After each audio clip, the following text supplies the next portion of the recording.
Brand promoter ছিল না, চিত্রনায়িকাও ছিল না, আর শিল্পীও ছিল না। তখন হচ্ছে সে দেহ ব্যবসা করতো। তো আমার সাথে টোটালি চিট করছে। আমাকে তো কোর্টে গিয়ে কোর্ট ম্যারেজ, কাবিনে বিয়ে করতে হলে একটা দেখবেন যে নীল পেপারে হচ্ছে সিগনেচার করতে হয়, কাজে রাখতে হয়।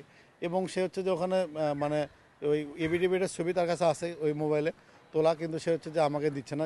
আপনার ফোনে যদি একটা ছবি তোলেন, আমি কি জোর করে নেওয়ার কোনো অধিকার আছে? যদি ছেলে হতো তাকে মারে ধরে নেওয়া যেত, কিন্তু একটা মেয়ে মানুষ তো।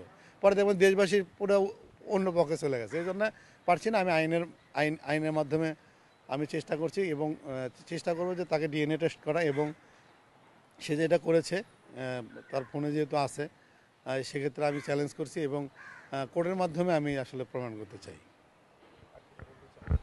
আর একটা শুধু লাস্ট আপডেট, এটা যদি পারেন দিবেন, সেটা হচ্ছে যে মাহমুদ সানি ভাই একটা আপডেট দিয়েছে যে 2012 সালের দিকে তিনি তো তখন এত কিছু ছিল না, ওই ব্র্যান্ড প্রমোটার ছিল না, চিত্রনায়িকাও ছিল না, আর শিল্পীও ছিল না। তখন হচ্ছে সে দেহ ব্যবসা করতো। দেহ ব্যবসা করতে এমন যে ধানমন্ডিতে একটা হোটেলে সে দেহ ব্যবসার কারণে ধরা পড়ে, এবং ওইখানে যে মহিলাটা তাকে ছড়ায় সে আমাদের সাথে যোগাযোগ করছে, বলছে যে আমি তো এটা করছি।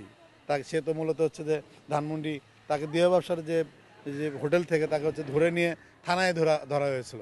তার মানে কি, সে হচ্ছে মূলত একটা গরিব ফ্যামিলি, বরিশাল থেকে আসছে, আর তার নামও তো হচ্ছে যে সোমা আক্তার, বর্ষা চৌধুরীর না। ঠিক আছে, ও যে এইগুলো চিট করছে, এগুলো টোটালি এখন খুঁজে বেড়ার করার দায়িত্ব পড়ে গেছে আমার।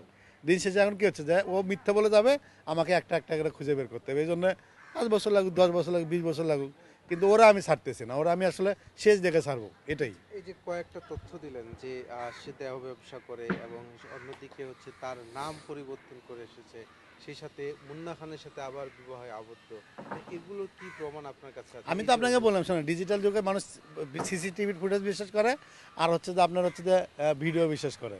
আমি আপনার সাথে যে আমার রিলেশন, আমার নাকি আমি ভিডিও করে রাখবো, আপনার সাথে আমার কী রিলেশন?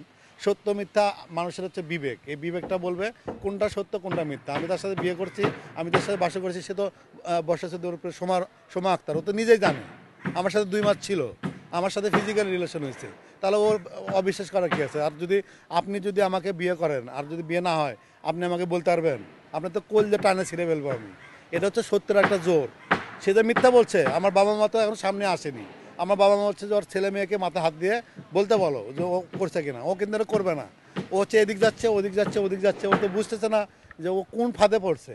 মানে একটা মাকড়াসার জাল বুনছে কাউকে, শিকারিকে আটকানোর জন্য, কিন্তু সে নিজে আটকে গেছে। দিন শেষে তো আমার বাবা মা এখনো সামনে আসেনি। ঠিক আছে, জাস্ট ওরা দ্বিতীয় সিকোয়েন্স দেখাচ্ছি, তৃতীয় এরকম 11টা সিকোয়েন্স আছে। ও জানেই না ওরা আসলে কতটা বিপদে পড়তে যাচ্ছে।